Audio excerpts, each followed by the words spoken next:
বলো ভাইয়া, তোমরা কি হিসাবে? অগণিত ছেলের চেহারা দেখলেই বোঝা যায় বাপ।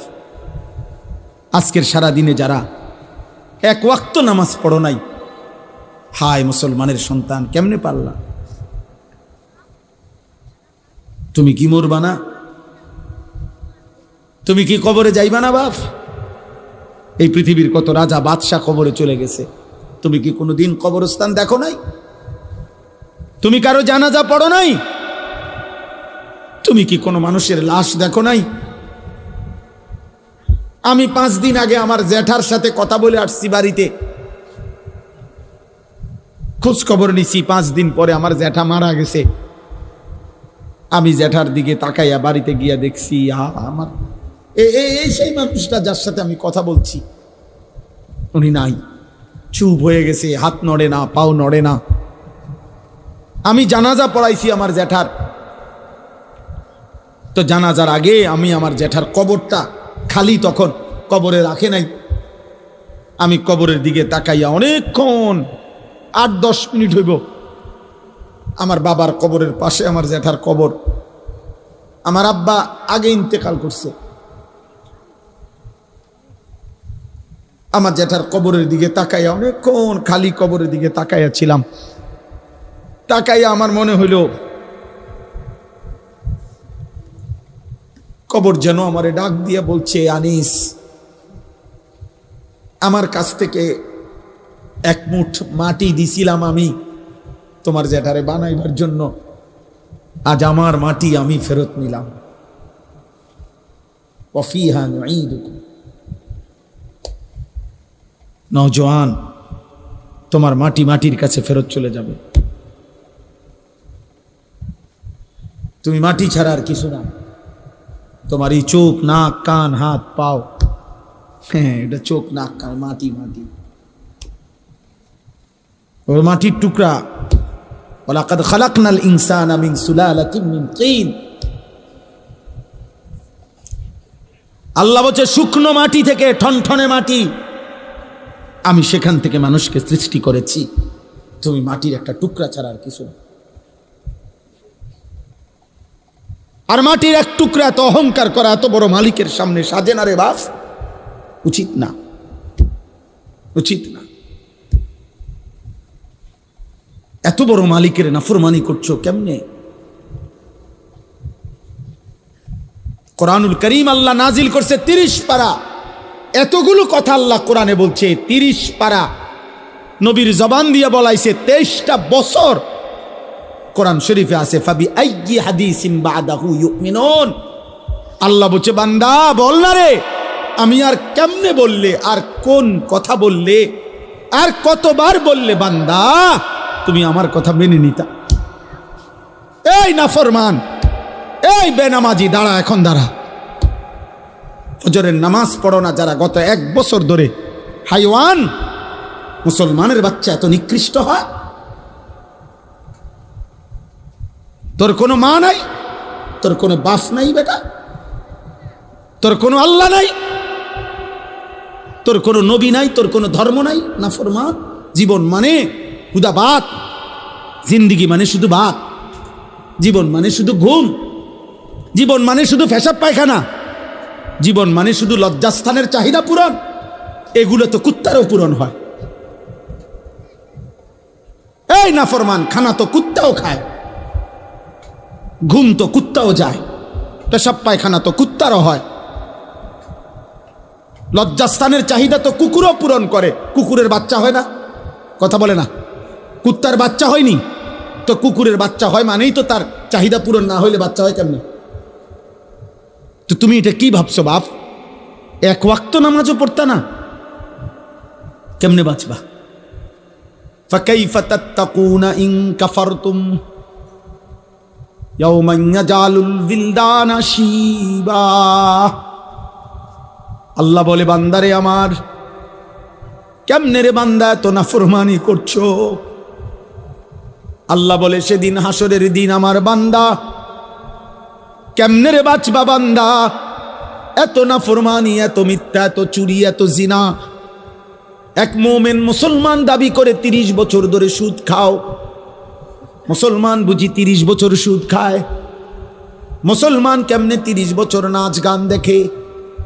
মুসলমানের মা মুসলমানের বোন কেমনে 20 বছর ধরে বেপর্দা?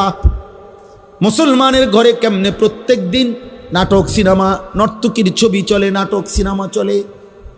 আল্লাহ বলেন, আমার বান্দা এই যে দিন রাত নাফরমানি করছো, ফাকাইফা তাত্তাকুন, ওই হাসরের দিন কেমনে বাঁচবা বান্দা?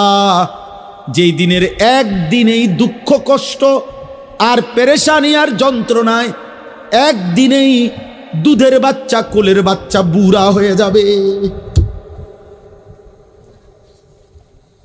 ইয়াউমান ইয়াজালুল বিলদানা শিবা,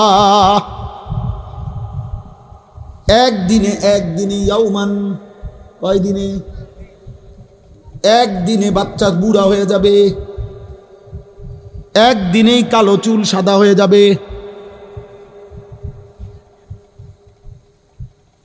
খামখেয়ালি করো না বাপ, শেষ কথা শেষ। তুমি আল্লাহর বেষ্টনীতে আছো, আমিও। আমাদের জন্য আল্লাহ তাআলার ইন্তজাম করা আছে। তুমি আল্লাহর এই ইন্তজামের বাইরে যাইতে পারতা না। আল্লাহর বেষ্টনীর ভিতরে থাইকেই মৃত্যুর যন্ত্রণা আসবে। এই কথাটাই আল্লাহ এখানে বলছে। এবার দেখেন তর্জমা শুনেন, তাই শেষ কথা। আমার ভাই, আমি বলে গেলাম, আমার সন্তান, আমার ছেলেরা, আমার বাবারা, আমার ভাইরা, আমি বলে গেলাম স্পষ্ট, দয়া করে মরণকে স্মরণ করো, ভুলে যেও না। তুমি ভুলে গেলেও মরে যাবা। বলে আমার মনে ছিল না, মনে না থাকলেও মৃত্যু হবে। হবে কথা বলে না, বলো না ছেলেরা, বলো।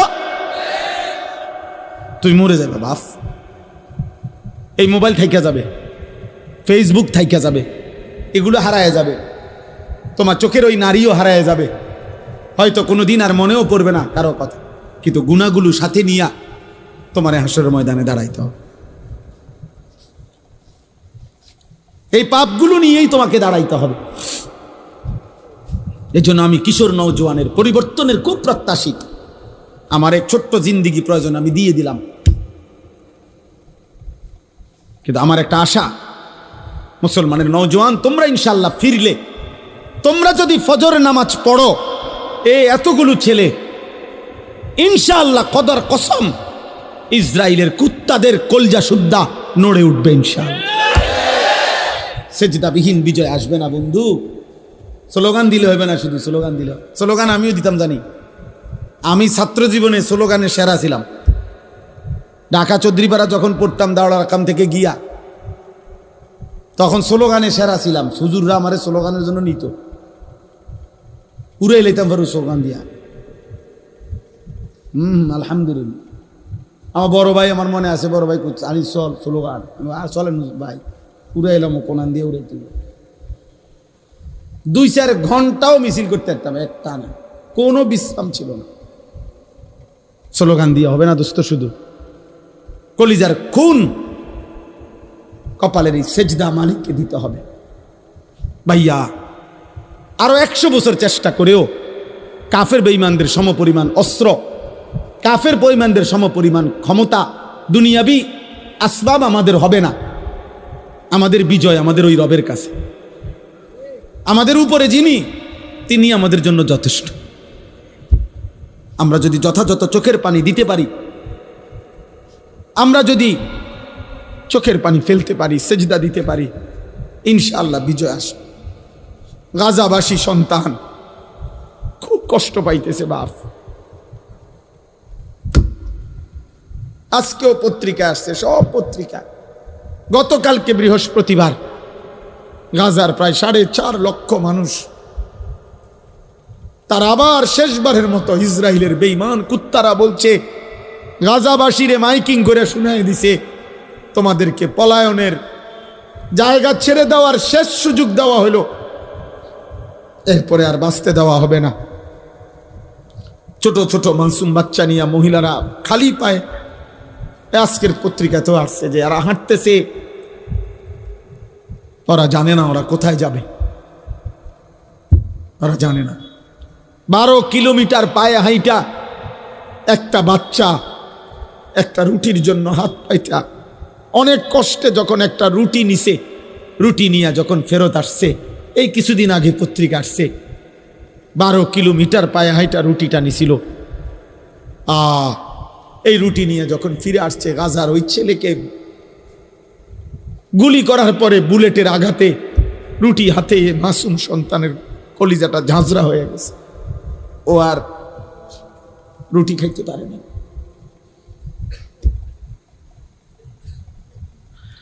আর তোমরা নারী দেখো, ছবি দেখো, তোমরা আর সেজদা দিও না, তোমরা উলঙ্গ দৃশ্যই দেখো।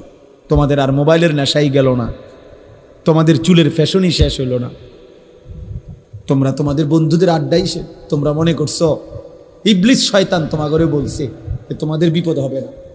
বিপদ শুধু ফিলিস্তিনের, বিপদ শুধু রোহিঙ্গাদের, আমগো কিচ্ছু হইতো না। আমরা সবাই জোনায়েত বাগদাদি, আমরা বাইজিদ বেস্তি। আমাদের মানচিত্রে ওলামায়ে কেরামকেও বলি, আমাদের মানচিত্র বাংলাদেশের আরেকবার তাকাই দেখেন, আজকে দেখেন আমাদের মানচিত্রে পার্বত্য চট্টগ্রাম সহ কক্সবাজারের এই সাইড, এটা আলগা এরকম। এটা যদি এমনি একটা কেচি দিয়া শুধু কাটে, এটা এমনি ফরে যাবে। কেচি দিয়া কাটলে যেরকম আলাদা হয়ে যাবে, আমাদের পার্বত্য চট্টগ্রামকে যেই কোনো মুহূর্তে কাইটা ফেলা হয়, আলাদা করে দেওয়া হয়। এই যে কয়েকদিন টানা খাগড়াছড়িতে রক্তের বন্যা বইতেছে, বাংলাদেশে বাংলাদেশ কোন কারফিউ, আর্মি, সেনাবাহিনী কিছু দিয়ে পারতেছে না থামাইতে, বুঝছেন? কোন বিবেকবান উত্তরবঙ্গের খবর নিয়েন, রংপুর জেলার, রংপুর বিভাগের 8টি জেলাতে কসম খোদার প্রতিদিন মুসলমান খ্রিস্টান হইতেছে। আমি নিজে গত বছর এক চিল্লা পুরা 40 দিন দিনাজপুর ছিলাম, 40 দিন ছিলাম। আমি রন্ধ্রে রন্ধ্রে আমার গাড়িটা দিয়া, আমার গাড়ি সহ চিল্লা দিছি, ড্রাইভার সহ পুরাটা জেলা চষে বেড়াইছি, 3 জেলা অনবরত দৌড়াইছি 40 দিন। হুজুর আলহামদুলিল্লাহ 63টা জামাত কাকরাইল আসছে আমগোর সাথে, 950 মানুষ আল্লাহ রাস্তায় বেরিয়েছে আলহামদুলিল্লাহ। কিন্তু আমি দেখছি সেখানে অগণিত, শুধু দিনাজপুর জেলাতে 500-র উপরে ছোট বড় গির্জা এবং চার্চ আছে। আমি এবার রমজানের ঈদের পরে 2 দিন কুড়িগ্রাম লালমনিরহাট সফর করছিলাম, সেখানে আমি নিজ চোখে দেখছি, কসম খোদার এমন 2 ভাইকে দাওয়াত দিছি, তারা খ্রিস্ট ধর্ম প্রচার করে, তারা আগে মুসলমান ছিল। আশ্চর্যের কথা হলো 2 জনের মধ্যে এক ভাই 7 বছর মসজিদে ইমামতি করত। এই কোরআন হাতে বললাম, ও খ্রিস্টান, ও এখন খ্রিস্ট ধর্ম প্রচার করে। আমার নওজোয়ান আলেম, তাগড়া জওয়ান আলেম যারা, যুবকের কোনো রাত নাই, যুবকের কোনো দিন নাই। যুবক ইচ্ছা করে যদি কদ্দুর মেহনত বিশ্রাম নেয় তো বিশ্রাম নিল, নয়তো যুবকের কোনো রাত হয় না।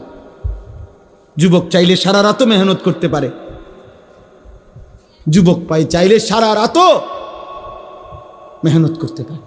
এই জন্য নওজোয়ান আলেম যারা আছেন, আজকের এই মুবারক মাহফিলে আপনাদেরকে বলি, আপনারা আরেকটু ফিকির করেন এই ছেলেদের জন্য, কিশোরদের জন্য, নওজোয়ানদের জন্য, ওদেরকে ফেরাবার। যে যে যে দূর বললে হয়, কেউ বললে 10,000 হবে, আরেকজনে আসলে 1,000 হবে, আমনে বললে একজনও তো শুনবে, অসুবিধা কি?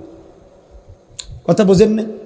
আপনি একজন রেকর্ড না, আমি কইলে শুনবো কেরা, অমুক বক্তা আনতেব না, একের সব বক্তা আনতেব না, না সব বক্তা হইতে জরুরি না, আল্লাহর কথা বলতে হবে, এটা জরুরি। উম্মতকে ফিরাইতে হবে, এটা জরুরি। এই ছেলেদের দরকার, এরা যদি না ফিরে, এরা যদি সেজদা না দেয়, এরা যদি ফিরে না আসে, তাহলে আগামীর মাহাদির পক্ষে লড়বে কে? দাজ্জালের বিরুদ্ধে লড়বে কে? বুড়ারা, 90 বছরের বুড়া চাচা যারা, কি যুবক বলো, নওজোয়ান, মাহাদির পক্ষে লড়বে বুড়ারা না? কে লড়বে? বলো কে লড়বে? আমি, বলো আমি লড়বো ইনশাআল্লাহ, ইনশাআল্লাহ। ফজরের সেজদা দাও, আমি ওয়াদা দিলাম ইনশাআল্লাহ ফজরের সেজদা দিলে হয় তুমি নয়তো তোমার বংশধর মাহাদির পক্ষে লড়বে ইনশাআল্লাহ। এটা হাদিসের বর্ণনা। ফজরের মুসল্লিরা মাহাদি এবং ঈসার সাথে সর্বশেষ দাজ্জালের বিরুদ্ধে শেষ লড়াই করবে যারা, এবং শেষ ইহুদিদের শেষ ব্যক্তিটাকে পাথরের আড়াল থেকে, গাছের আড়াল থেকেও টাইনা বাইর করে হত্যা করবে যারা, এই শেষ বাহিনী হলো ফজরের মুসল্লি। এটা কিতাবের কথা, আমার কাছে কিতাব আছে। ফজরের মুসল্লি যারা মাহাদির সৈনিক তারা। এই জন্য আজকে এই রাত গভীরে নিয়ত করো যে ফজরের নামাজ পড়বো ইনশাআল্লাহ। আমার জিন্দিগির একটা মেহনত, ফজর ক্যাম্পেইন। আমি এটা কাজ করি সারা বাংলাদেশে, জায়গায় জায়গায়। আমার অনেক ছেলে আছে যারা ফজর ক্যাম্পেইনের কাজ করে, মানে ফজরের নামাজের প্রচারণ। এইটাই মেহনত, এইটাই সংগঠন, এইটাই একটা দল। দলের মাকসাদ কি? ফজরের নামাজে মুসল্লি বৃদ্ধির আন্দোলন।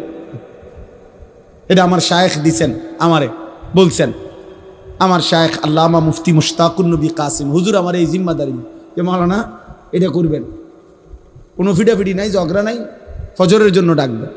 আমরা ইনশাআল্লাহ নওজোয়ান তোমাদেরকে বললাম, একজন ছেলে সিদ্ধান্ত নিবা যে আমি ফজর পড়ব, আমার একজন বন্ধুকে ফজরের জন্য ডাকবো ইনশাআল্লাহ। 2 জন হইলে 4 জন হবে, 4 জন হইলে 8 জন হবে ইনশাআল্লাহ।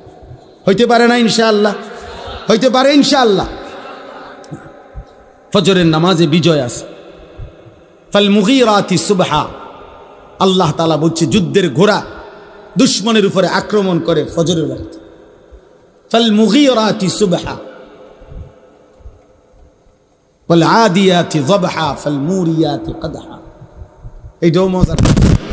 চলেন, রাত হয়ে গেছে। ওয়ালাকাদ খালাকনাল ইনসানা ওয়া না'লামু মা তুওয়াসওয়িসু বিহি নাফসু। এই আমি শেষ তরজমা বলি। আল্লাহ বলেন, বান্দা আমি মানুষকে সৃষ্টি করেছি। 2, আল্লাহ বলেন অন্তরের গভীরে যা আছে, তোমার অন্তরের যত কুমন্ত্রণা, গুনাহের মন্ত্রণা, ওয়াসওয়াসা, অন্তরের ভিতরে যা আমি সেটাও জানি। তাহলে বাইরের গুলা জানেনি, কথা বলে না। হাত দিয়ে, চোখ দিয়ে, কান দিয়ে, নাক দিয়ে গুনাহ হইলে আল্লাহ জানেনি। আল্লাহ বলছে আমি অন্তরের ভিতরে যেটা সেটাও জানি। 3, ওয়া নাহনু আকরাবু ইলাইহি মিন হাবলিল ওয়ারিদ। আল্লাহ তাআলা বলে, বান্দা তোমার শিরা উপশিরা, শরীরের উপরে পশম, এরপরে চামড়া, এরপরে গোশত, এরপরে রক্ত। এই রক্ত সঞ্চালন হয় শরীরের মধ্যে। কতগুলো শিরা উপশিরা আছে যেগুলোর মাধ্যমে স্যালাইনের তারের মতো সারা দেহে রক্ত সঞ্চালন হয়। এগুলার কোনো একটা কোনা, একটা রগ ছিঁড়ে গেলে পুরা দেহের রক্তের সার্কুলেশন বন্ধ হয়ে যাবে, কিছুক্ষণ পরে লোকটা মারা যাবে। এইটারে বলে ওয়ারিদ। এই যেই রগগুলোর মাধ্যমে, ওই উপরের এগুলো না, রক্তের সাথে মিশ্রিত যেই রগগুলোর মাধ্যমে মানুষের দেহে রক্ত সঞ্চালন হয়, শিরা উপশিরা, আল্লাহ তাআলা বলেন ওইগুলো তোমার দেহের ভিতরে যত কাছে, আমি আল্লাহ তোমার তার চাইতে বেশি কাছে। ওয়া নাহনু আকরাবু ইলাইহি মিন হাবলিল ওয়ারিদ। আমি বান্দা তার চাইতে কাছে।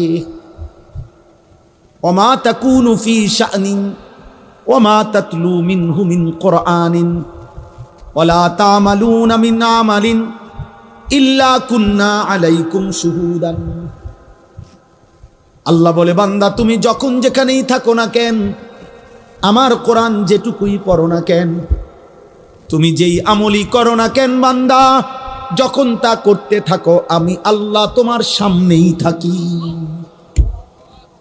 ইজ তুফিদুনা ফি, আমি আছি তো বান্দা। আয়াহসাবু আল্লাম ইয়ারাহু আহাদ। আল্লাহ বলে, বান্দা আমার বান্দা কি ভেবেছে তাকে কেউ দেখে না? আমগরে কেউ দেখে না, দেখে না। একে আরো জোরে বলো, আরো জোরে বলো, জোরসে বলো, আল্লাহ আল্লাহ। ইদ ইয়াতালাক্কাল মুতালাক্কিয়ানি আনিল ইয়ামিনি ওয়া আনিশ শিমালি কাঈদ। আল্লাহ বলেন আমি তো আছি বান্দা, সাথে সাথে ডানে বামে 24 ঘন্টা দুইজন ফেরেশতা আছে কিনা? মা ইয়ালফিজু মিন কাউলিন ইল্লা লাদাইহি রাকিবুন আতীদ। আল্লাহ বলেন এর অতিরিক্ত তোমার জবান দিয়ে, এই দুই ঠোঁটের মাঝখান দিয়ে যা কিছু উচ্চারণ হয়, ভালো কিংবা মন্দ, দরকারি কিংবা বেদরকারি, জিকির কিংবা গালি, ভালো কিংবা মন্দ যাই বের হয়, আরেকজন সদা তৎপর চৌকান্না ফেরেশতা তোমার কথা এবং জবানের উচ্চারণগুলো লিখছে। এই 5টা আল্লাহ বলেন আমি তোমাকে বানিয়েছি, আমি তোমার অন্তরের ভিতরেরটাও জানি, আমি তোমার ভিতরের রগ রেশারও কাছে, আমি আল্লাহর 2জন ফেরেশতা ডানে বামে আছে, আমি আল্লাহর আরেকজন ফেরেশতা তোমার জবানের উচ্চারণ লেখে। এই বেষ্টনীর মধ্যে অবস্থায় ওয়াজাআত সাকরাতুল মাউতি বিল হক, একদিন সত্য সত্য তোমার মৃত্যু যন্ত্রণা চলে আসবে। কামে লাগাইলেও আসবে, নষ্ট করলেও আসবে। যালিকা মা কুনতা মিনহু তাহিদ, এই মৃত্যু থেকেই তুমি পলায়ন করেছিলে। অতএব আল্লাহ বলেন তুমি কামে লাগাও আর নষ্ট করো, তুমি হায়াত আমলে কাটাও আর নাফরমানিতে কাটাও। আমার এই প্রহরা, আমার এই ব্যবস্থাপনা, আমার ফেরেশতাদের এই লেখনী, আমার জবানের এই ফেরেশতার এই লিখুনির মাঝখান দিয়েই তোমার এই মৃত্যু যন্ত্রণা শুরু হবে। আর তুমি মরে যাবা, কবরে যাবা, একদিন হাসরের ময়দানে তোমার এই জিন্দিগির ভালো কিংবা মন্দের হিসাব হবে। আর তুমি তখন জানতে পারবা যে তোমার জিন্দিগি কি করা উচিত ছিল, কি করা উচিত ছিল না। কিন্তু সেদিন বুঝবা, লাভ হবে। হবে কথা বলে না হবে? ইয়াউমা ইযিন ইয়াতাযাক্কারুল ইনসান ওয়া আন্না লাহুদ যিকরা। আল্লাহ বলেন সেদিন সব মনে পড়বে, কিন্তু মনে পড়ে কি লাভ হবে? এই জন্য রাত গভীরে আমি অনুরোধ করলাম সবাই আমরা ইনশাআল্লাহ দিন মানব, আল্লাহকে মানব। ঠিক আছে ইনশাআল্লাহ? 5 ওয়াক্ত নামাজ পড়বো তো ইনশাআল্লাহ? ফজরের নামাজ আলাদাভাবে বলেন। ফজরের নামাজ কোন নামাজ? ফজরের। রাসূলুল্লাহ সাল্লাল্লাহু আলাইহি সাল্লামের একটা সুন্নাত আমল করার চেষ্টা করব। উঠো না ভাই, দোয়া করে ওঠো। রাসূলুল্লাহ সাল্লাল্লাহু আলাইহি সাল্লামের একটা সুন্নাত জীবনটা সাজাইবার চেষ্টা করা। নবীজির একটি সুন্নাত দামি। আমি ব্যক্তিগতভাবে প্রতিদিন বাংলাদেশের একজন শ্রেষ্ঠ বুজুর্গ, বাংলাদেশের একজন অন্যতম বুজুর্গ, গাজীপুর কাপাসিয়ার হজরত অধ্যক্ষ মিজানুর রহমান চৌধুরী হজরতের এই কিতাব তালিমুস সুন্নাহ, বাংলা ভাষায় নবীজির সুন্নাতের উপরে পরিপূর্ণ বৃহৎ প্রায় 650 পৃষ্ঠার একটা কিতাব, যেখানে নবীজির সমস্ত সুন্নাত আছে। আমি ইচ্ছা করে হজরতের কাছ থেকে এগুলো আনাইয়া বিক্রি করি। আমার সাদা গাড়িতে 400 টাকা মূল্যে এটা বিক্রি হয়। অর্থ হইল উম্মতের ঘরে ঘরে নবীজির সুন্নাতের একটা বই পৌঁছুক, এটা আমার একটা দিলের তামান্না, দিলের একটা আশা। এই জন্য যাওয়ার পথে যাদের সুযোগ হয়, নবীজির সুন্নাত, সকল সুন্নাত ছোট বড় এই কিতাবের মধ্যে আছে। প্রায় 650 পৃষ্ঠা ব্যাপী একটা বই, 400 টাকা মূল্যে। যার সুযোগ হয় যাওয়ার সময় কিনে নেওয়ার চেষ্টা করবেন। আল্লাহ তাআলা আমাদের সবাইকে তৌফিক দেন। আল্লাহ তাআলা এই মাদ্রাসা কবুল করেন। আজকের এই বর্ণাঢ্য আয়োজন আল্লাহ তাআলা বরকত দান করেন। কিশোর নওজোয়ান তোমরা আগামীর ইসলামের জন্য ভাববা, আল্লাহ তোমাদেরকে তৌফিক দান করেন। আমিন।